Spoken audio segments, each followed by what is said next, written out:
So this morning, I welcome Pastor Leah Nastor. Praise God. Hallelujah. Hindi ko po birthday ngayon. Naka-makeup lang po tayo. Alright, glory to God. Hallelujah. Sa 27 pa po ang aking birthday.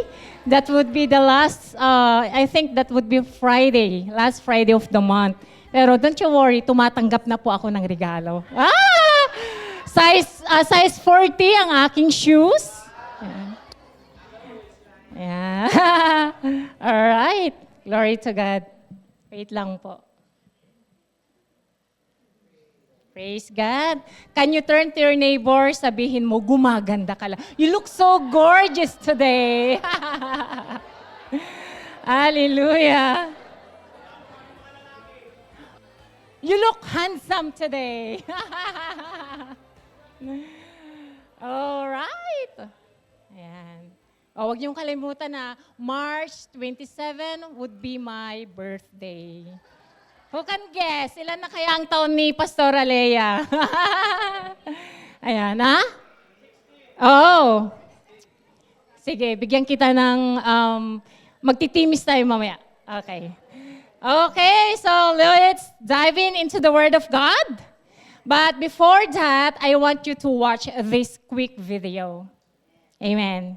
So quick warning, if you have a weak heart, sige nga. If you have a weak heart, if you are planning to eat after this, you might want to prepare yourself. Because I saw this on TikTok. Did I pronounce it right? TikTok. Sa Pilipinas kasi, TikTok. Pero pag dito, TikTok. And when I watch this, one question, listen to me. When I watch this video, one question immediately came to my mind. Why are people so willing to accept challenges? Can we say challenges or challenges? Let's watch this. Yan. Konti pa. Yep. Straight body lang ha. Here we go. 5, 4, 3, 2, 1, go!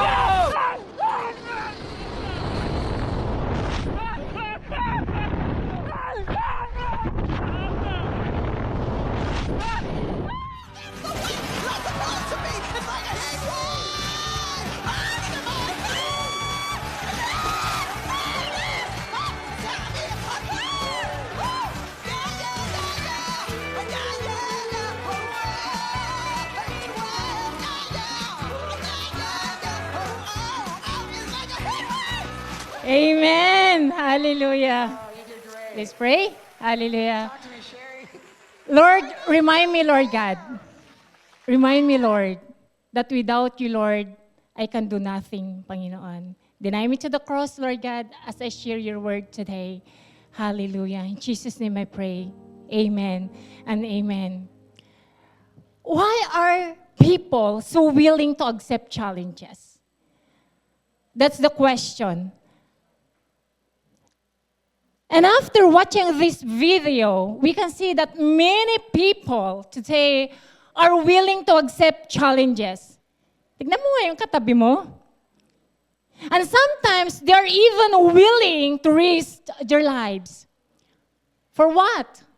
For money? Because they earned, right? For entertainment or for rewards.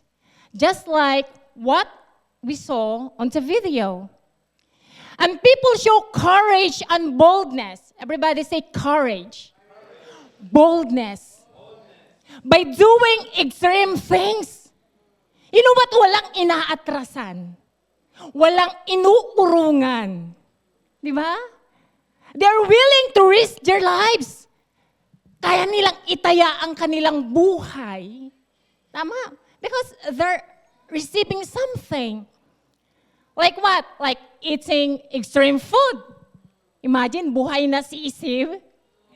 Jumping from high places. For your information, meron po akong fear of height. No? When I first, nung una po akong sumakay ng eroplano, sabi ko, Lord, kaya ko ba to? Because meron akong fear of heights. Yeah, heights. Pero my husband, hindi siya nag-fear sa akin. Hello sa aking husband na nanonood. Yee! Or walking in dangerous path just to receive something in return. And this is not new to us anymore. Hindi na bago sa atin, no? And we see a lot, and we see this a lot on social media today. Right. The more extreme, listen to me, the more extreme the content it is, the more views it gets. Kaya dapat mas extreme ang inyong mga TikTok, mga vlog. Alam mo yung nakakatakot, mga ganun.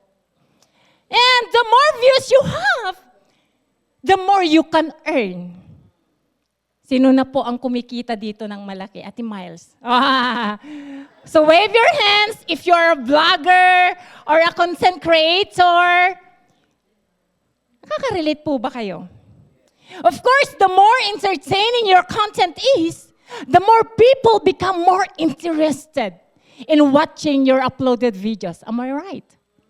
Just like the example we watched earlier. But of course, it still depends on the needs and interest of the viewers. Kasi magkakaiba po tayo ng interest eh. Maybe if you will ask me, one of my interest na panoorin, syempre yung mga nagme-makeup, yung mga ganun, di ba? If you like food, yung mga foods naman, di ba? Mga luto-luto, cooking show. Because we all have different interests. But you know, 2 weeks before my preaching schedule, listen to me. I told Bishop Latu that I was hesitant to preach. I honestly told her that I didn't feel capable or confident. Then she said something that really stayed in my heart.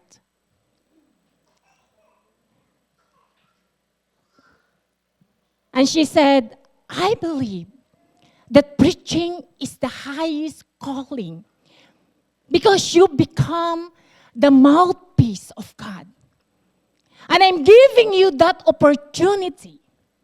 Remember when Moses was called? Let God be your I am whenever you say, I can't. And when I heard that, something changed in my heart.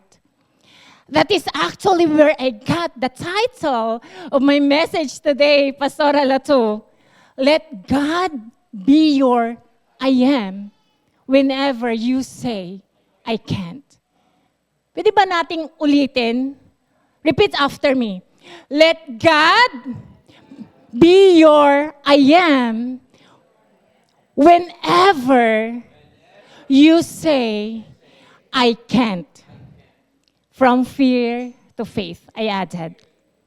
But honestly, at first, I was still challenged. Pastora Latu told me to think about it. Pag-isipan mo. And that she would wait for my answer. So I started thinking. And I said to myself, people show courage and boldness. Yung tao nga di ba? Nagpapakita sila ng tapang and boldness by doing extreme things. Like eating extreme food, jumping from high places, or walking on dangerous path just to receive something in return. And many people today are willing to accept challenges for temporary rewards. But unlike the temporary things people chase in this world, what we are doing here is eternal. Amen. It lasts forever. So you know what? Instead of stepping back, I accepted the challenge. Glory to God. Kaya dito po ako ngayon na nagaganda-gandahan. Glory to God. And I said, Lord, if you're calling me to do this, then I will trust you. I will let you be my I am whenever I feel that I can't. Amen. And when we talk about someone who said, I can't, the first person maybe that comes to mind in the Bible is who? Who? Moses. Moses. Amen. Because many times in our lives, when God calls us to do something, listen to me, many times in our lives, maraming beses sa ating buhay, pag tinatawag po tayo ng ating Panginoong Diyos to do something, our first response is not, yes, Lord. Am I right? Am I talking to someone? That usually our first response is not, yes, Lord.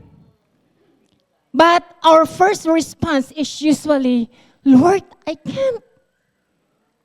Lord, hindi ko kaya. Pastor Alato, hindi ko kaya. Oh my gosh. Diba? Lord, hindi ko ito kayang gawin. Bakit sa tingin niyo po, madaling tumayo sa harap? Hindi po.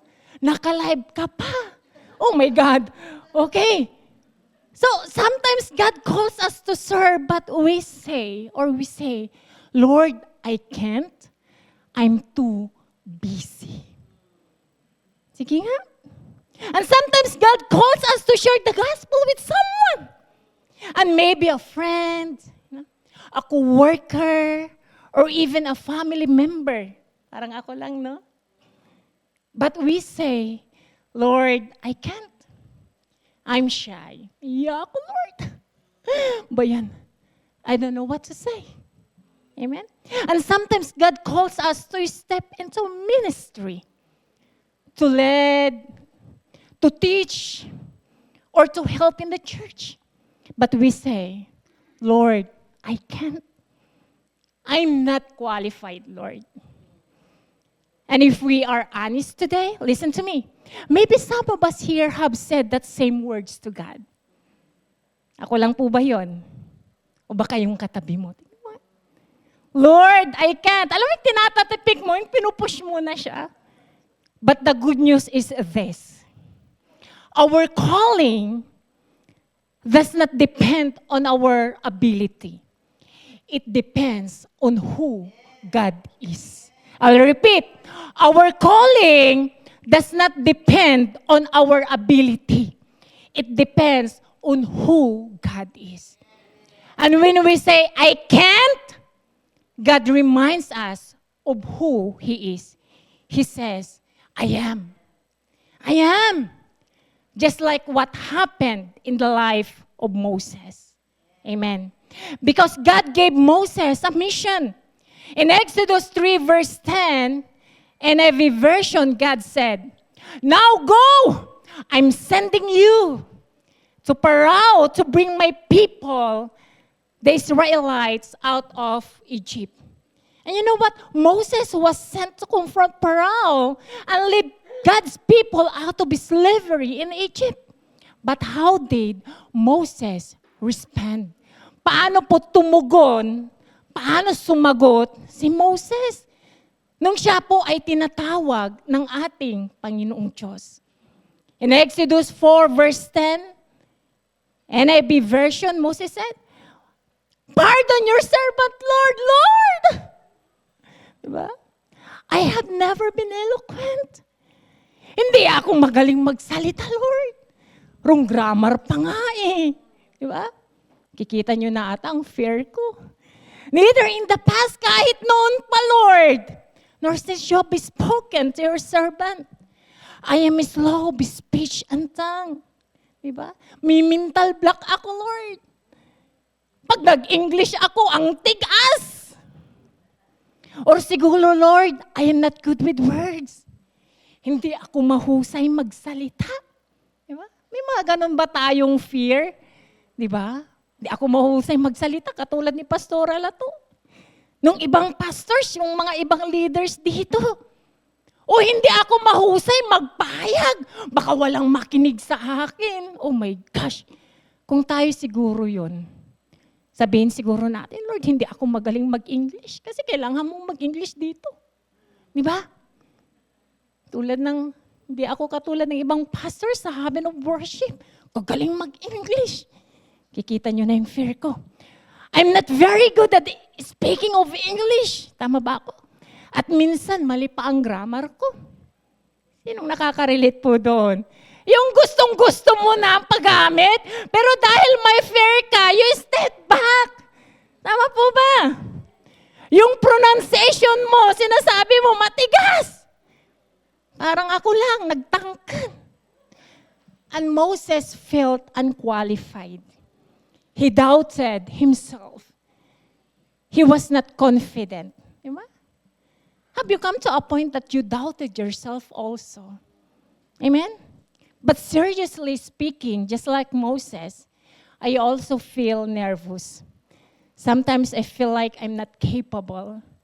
Amen? Halata ba? Daanin sa makeup. And sometimes I feel like I'm not qualified also. Alam mo yun, yung parang dumadating ka din sa point na mababa yung tingin mo sa sarili mo. And maybe some of you feel the same way. Magkakaiba po tayo ng fear, magkakaiba po tayo ng, alam mo yun, insecurity sa buhay. Amen? And maybe it's asking you to do something. Listen to me. Maybe God is asking you to do something, but your first response is, Lord, I can't do it. I'm not ready. I'm not good enough. That was exactly how Moses felt. Yun po yung naramdaman ni Moses. And in Exodus 4, verse 11 to 12, God answered Moses. Sabi ng Panginoong Diyos kay Moses, who gave human beings their mouth? Sino ba ang nagbigay ng bunganga sa'yo? Oo nga, no? Laki nga ng bunganga ako eh. Diba? Who makes them deaf or mute? Who gave them sight? Or makes them blind? Is it not I, the Lord? Now go. I will help you speak, and I will teach you what to say. Amen. Hallelujah, Lord, for your revelation. Use me, Lord, according to your will and purpose, Lord. Na hindi po ako makita, Panginoong Diyos, kundi yung, Lord, kayo po ang makita sa akin. Yung lakas nyo at hindi yung lakas ko, Panginoon. Empower me, Lord God, in Jesus' name. You know what? God was not focused on Moses' weaknesses or weakness. God was not focused on but God was focused on his power.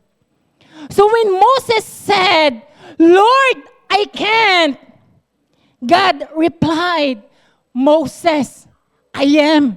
Ako, hindi ikaw. And that is the message for all of us today. That let God be your I am whenever you say, I can't. That is why in Exodus 3:14 says, God revealed himself and said, I am who I am. So when God says, I am, what does it mean? Pag sinasabi ng ating Panginoong Diyos na I am, ako nga, what does it mean? It means He is eternal. He has no beginning and no end.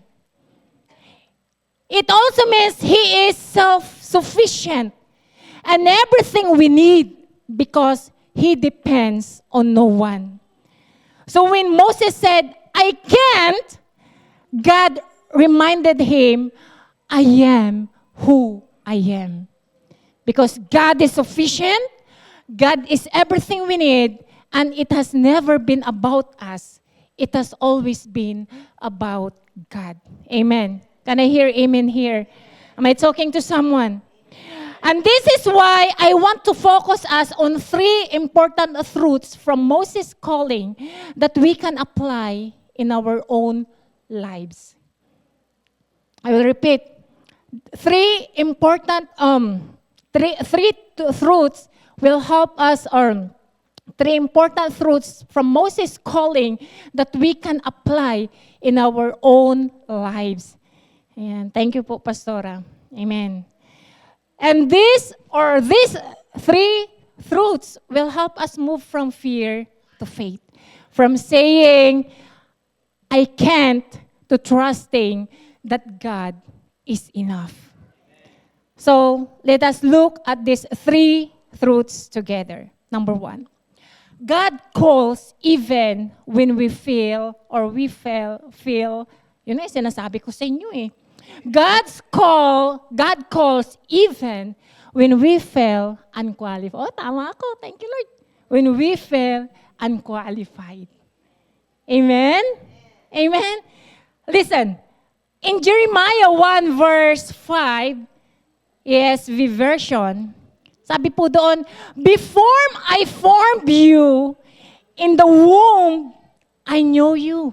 Amen. And before you were born, I consecrated you. I appointed you a prophet to the nations. Sabi mo nga sa katabi mo, may calling ka. May calling ka.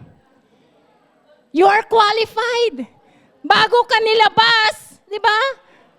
Fino-form ka pa lang, alam na ng Diyos na ikaw ay magiging isang worship leader. Amen. Na ikaw ay magiging pastor. Amen. And in Exodus, amen? Are you with me? Amen. Ulitin nga natin po yung Jeremiah 1 verse 5. Ang galing po, no? Before I formed you in the womb, I knew you. And before you were born, I consecrated you. I appointed you a prophet to the nations. And God called Moses even when he felt unqualified. And the same truth applies to us today. In Exodus 3 verse 10, okay, God called Moses. So now go, I am sending you to Pharaoh to bring my people, the Israelites, out of Egypt. And in Exodus 4 verse 10, it says, Moses said to the Lord, pardon your servant, Lord. I have never been eloquent, neither in the past nor since you have spoken to your servant. I am slow with speech and tongue. I can't, Lord. Diba? Hindi ko kaya, Lord. He focused on his weakness, but God focused on his power. Hindi po lingid sa atin na nag-launch po ang main church ng daughter church natin sa Brampton. Amen. And even though the leaders there are already pastors, starting a new church, listen to me, starting a new church is a big responsibility that requires faith and obedience or dependence on God. And this message is not only for pastors. Amen? Maybe God is calling you to serve. Tapikin mo nga yung katabi mo. God is calling you to serve. Amen. Hallelujah. To help in the church. To share the gospel. Or to lead in your family. But maybe your first thought might be, Lord, I'm not ready. Anong sinabi niya nung tinapik mo? Hindi ako ready, sis. Di ba? Lord, I don't know enough. Lord, kulang pa ang alam ko. Hindi ako ganun katalino nila. Di ba? Lord, I'm not qualified. But listen, God does not call us because we are already qualified. Am I talking to someone? God does not call us because we are already qualified. He calls us because He has a purpose for us. And He will equip us. Amen. Hallelujah. Truth number 2. God reveals who He is when we doubt. Kailan ka last na nag-doubt sa kakayanan mo? Yeah. When was the last time you doubted yourself? And you told yourself, hindi ko kaya. Amen? Even Moses, in Exodus 3 verse 14 says, God said to Moses, I am who I am. This is what you are to say to the Israelites. I am has sent me to you. I am has sent me to you. But Moses replied, ano yung reply po ni Moses? Lord, I can't. Amen? Moses was focused on his weakness. Nakikita ba natin yung ating sarili? Di ba? Yung weaknesses na lang natin o yung kahinaan na lang natin ang ating nakikita. At yun din po yung nakita ko sa sarili ko nung 2 weeks before na malapit na yung preaching schedule ko. Kikita ko na yung kahinaan ko. Baka marong grammar akong magsalita. Yung diction ko, yung pronunciation ko, nakalive pa naman, di ba? Ang nakikita ko na lang sa sarili ko ay yung weaknesses at yung mga sa tingin ko ay pangit. Amen. But God was focused on His power. And maybe it's your first time leading a prayer.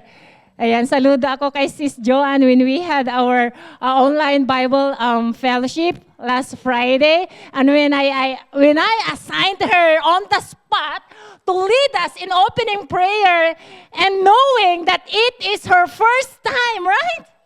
Oh my gosh, hindi na siya nagdalawang isip. Talagang nag-pray siya. Amen. Hallelujah. And I can remember myself, when I was assigned by my pastor, who is my husband today, to lead us in opening prayer in front of the church. You know what? Nalagpasan mo pa nga ako, Sister Johnny. I write it on a sheet of paper. I can still remember a yellow paper. Pero ikaw, oh my God, di ba? Pastora Joanne.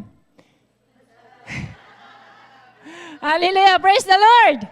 Maybe it's your time leading a prayer, first time leading a prayer, sharing your testimony, or teaching a small group, sino na po dito, or inviting someone to church. Your first thought might be, I don't know what to say. Di ba? Naisip mo ba yun, Sis Joanne? Di ba? I might make a mistake. I'm afraid. But listen to me. In Isaiah 41 verse 10, it says there, do not fear. Huwag kang matakot. I am with you. Amen? Do not fear. I am with you. Do not be dismayed, for I am, what? Your God. Amen. I will strengthen you and help you. I will uphold you with my righteous right hand. Amen. So when we doubt ourselves, listen to me, pag dumarating po tayo sa time na nagda-doubt na po tayo sa ating kakayanan, God reminds us of His presence and power. Let us focus on who God is. Let us focus on who God is. It is not on your weakness. I'll repeat. Let us focus on who God is and not on our own weaknesses. Amen. Amen. Hallelujah. Pwede ba nating palakpakan ang ating Panginoong Diyos? Last. Okay. Last truth. God's I am is greater than our I can't. I will repeat. God's I am is greater than our I can't. Many times, listen, the biggest obstacle in our lives is not the situation. It's not the situation itself. And the biggest obstacle is our own words. Am I right? It's not the situation But because of our own words, I can't. Maraming beses, ang malaking balakid sa buhay natin, yun nga, ay hindi po yung ating sitwasyon sa buhay, kundi ang ating sariling salita na hindi ko kaya. Hindi ko kaya. Halimbawa, Lord, I can't forgive. Hindi ko kayang magpatawad. Lord, I can't serve. Lord, hindi ko kayang maglingkod. Lord, I can step out of faith. Lord, hindi ko kayang humakbang sa pananampalataya. Ano pa ba kaya ang hindi natin kaya? Lord, I can't do what you are asking me to do. Matindi yun. Tama? Lord, I can't do what you are asking me to do. Lord, hindi ko kayang gawin ang pinapagawa mo sa akin. But remember this powerful truth. When Moses said, I can't, God responded him with, I am. Amen. Kaya tandaan natin, kapag sinabi nating hindi natin kaya, ang Diyos ay sumasagot ng I am. Ako ang gagawa para sa iyo. Amen. In Philippians 4 verse 13, listen, familiar na po tayo doon, dito. I can do all things through Christ who strengthens me. Saan ngayon dito ang hindi na natin kaya? Asan na po ngayon dito ang salitang I can't? Wala na po. Because through Christ who strengthened us, diba? Ako nga I almost step back not to accept the challenge. Na-challenge ako, may kumain ng manok. Alam mo yun, may fear of heights ako.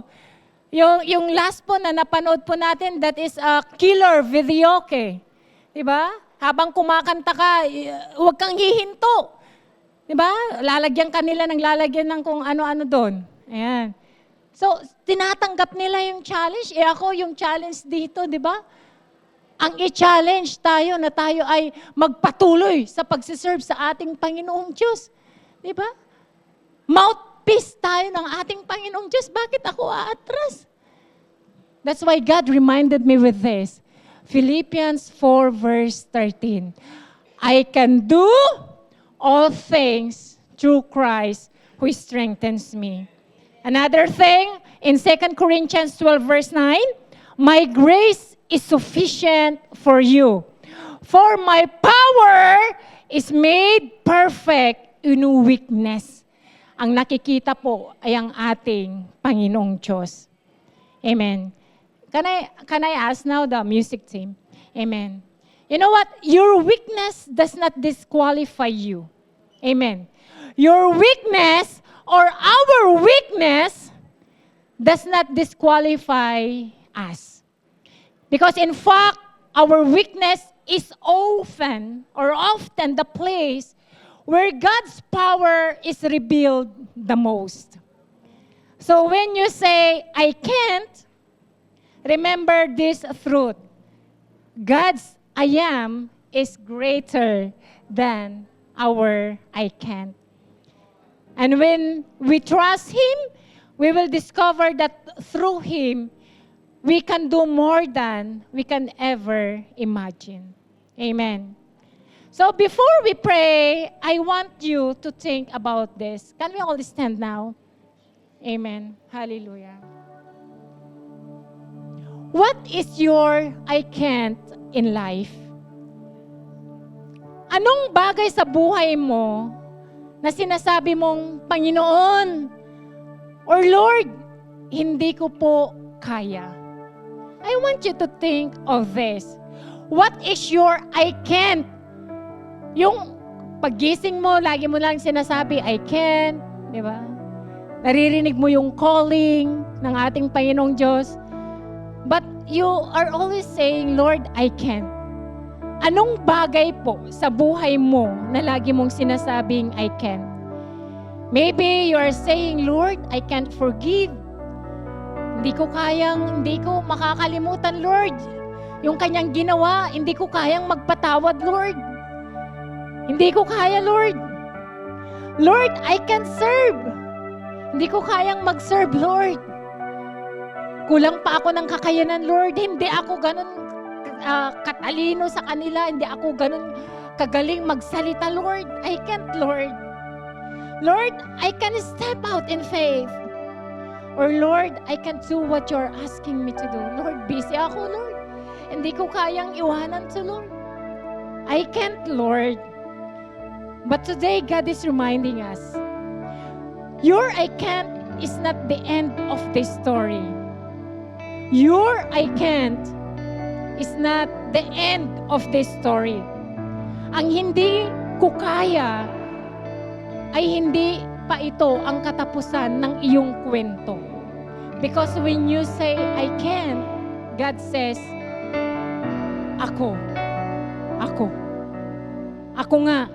I am your strength, sasabihin ng Panginoong Diyos, ako ang iyong lakas. I am your wisdom. Ako ang iyong karunungan. I am your help. Ako ang tutulong sa iyo. Ito po ang sinasabi sa atin ng ating Panginoon. And always remember this verse in Philippians 4 verse 13. Baunin po natin ito sa ating pag-uwi. I can do all things through Christ who strengthens me. So today, whatever your I can, bring it to God. Let Him be your I am. And through Him, you can do all things. In Jesus' name, amen. Amen.